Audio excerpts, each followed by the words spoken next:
All right, hey everybody, welcome back to the Panther Branch garden. Today we're gonna do another garden tour.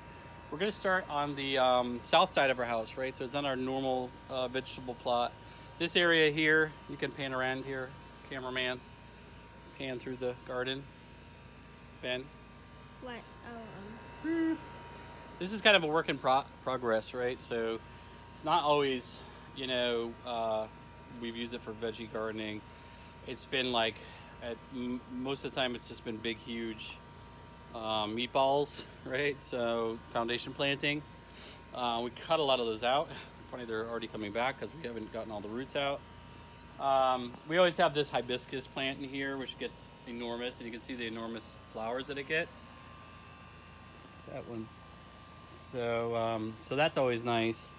Um, but anyways, we've also had some like herbs here for years. So we have these oregano growing like mad. We have some thyme in here, just kind of mixed in. There's dill. There's cilantro growing there under the shade of that tree. Um, this one, what's up? This one is kind of interesting. This is creeping raspberry. So we planted it mostly for ornamental, as most people do. So it's not really for eating, but it does. I don't know. This is the first year we've ever noticed that it's gotten berries. That one's empty, but it did get a few berries, and we did try to eat them. They're definitely not as good as regular raspberries, that's for sure. But we planted in here. We have some watermelon, as you see in here. Not really a lot of fruit yet. I planted some Japanese pumpkins. What do you call Japanese pumpkins? Kabocha. But it's all, right now it's just all male flowers, which is kind of annoying. So if anybody knows why your squash might just get male flowers instead of female, comment down below. So give me an idea what I need to do. And then we have some other cucumbers, right? So I'm really only growing two kinds of cucumbers, and both of which are really hothouse cucumbers. So they're really not supposed to be, they don't need pollinators. yeah. But if they do get pollinators, then it can wreck the hybrid or whatever it is, right? So we keep this one far away from the other one. The other one is that Bayat Alpha Israeli cucumber.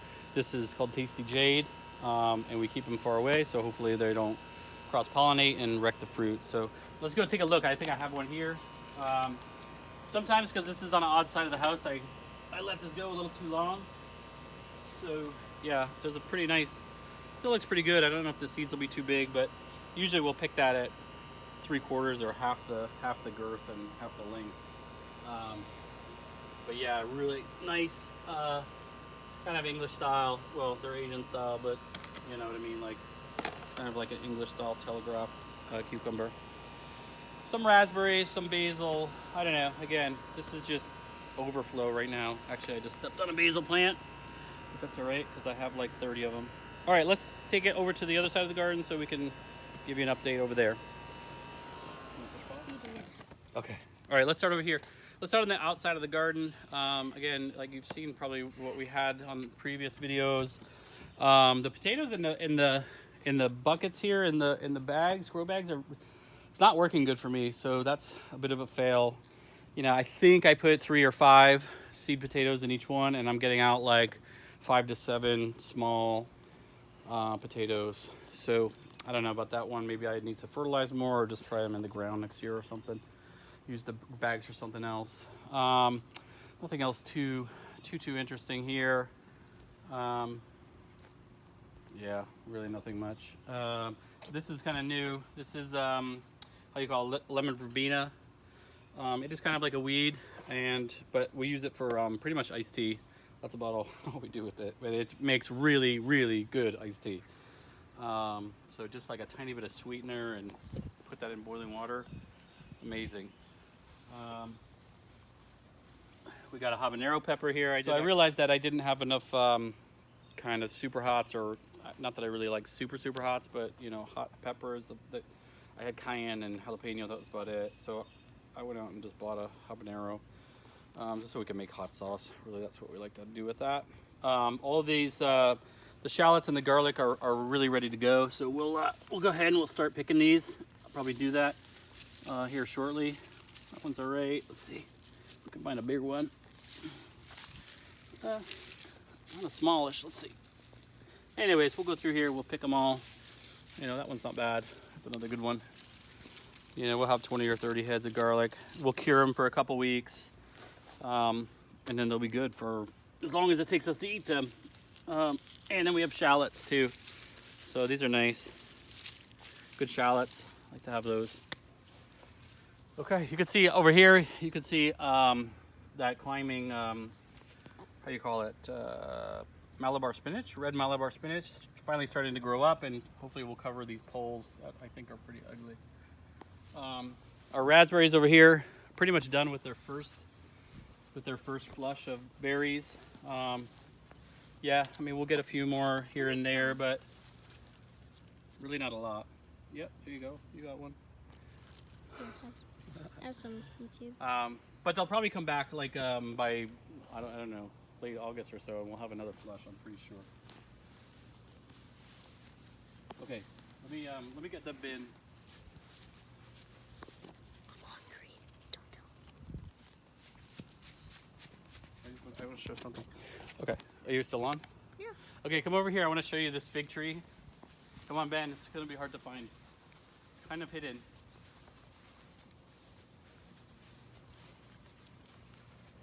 Come back here. You should be already stepping in here. Come on, Ben. Come on in. You'll be all right. No. There's just spiky No. stuff. Okay. Well, these are the black mission figs. Anyways, there's a bunch of them. They actually get a bit blacker, but these are pretty soft.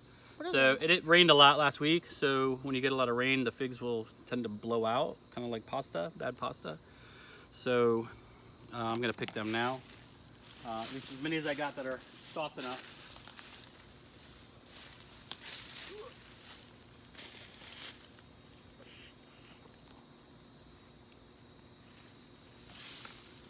I'm getting so tired of holding this.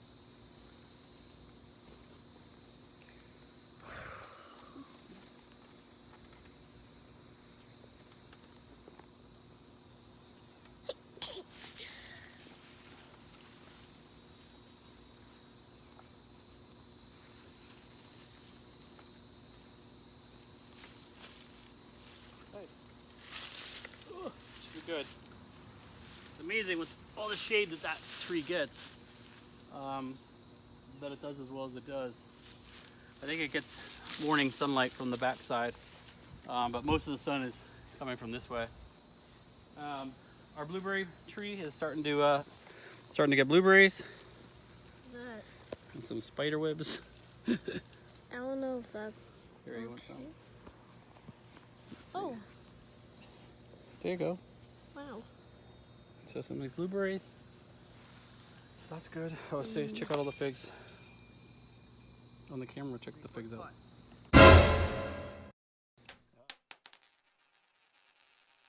Hey guys, back for day 2 from yesterday's video. We got all the garlic and the shallots out of the ground.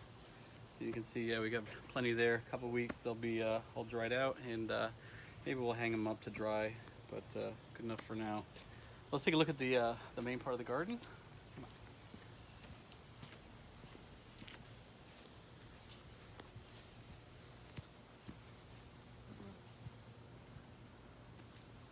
So we'll start over here. This was all broccoli rabe that we took out, and we put in some sweet potatoes, some slips. I know it takes a long time, so I guess that'll be in there for quite a while. We did have a problem since the last one. We had a problem with vine borers. So you can see a lot of these squashes are kind of dying back, and they got a lot of zucchini, what you'll see, but still getting plenty of cucumbers there. Square foot garden is kind of stagnant for now. The only thing I did is I added some okra down here. So getting the cold weather stuff, and there's some Napa cabbage. Don't look at that. The Napa's got to be pulled out and thrown in the bin. We ate as much as we could, but that's about it. Our beans are looking good. climbing all the way up. These are those, I don't know exactly, some heirloom varieties, rattlesnake and some other purple one. But they're pretty good. We've made some 3-bean salad, so we'll show a little video of that. With the 3-bean salad, the bok choy, also with the Napa cabbage, pretty much going to seed and kind of looking pretty ragged, but we made some stir-fry dishes with that. So again, I had a ton of it, so we ate as much as we could.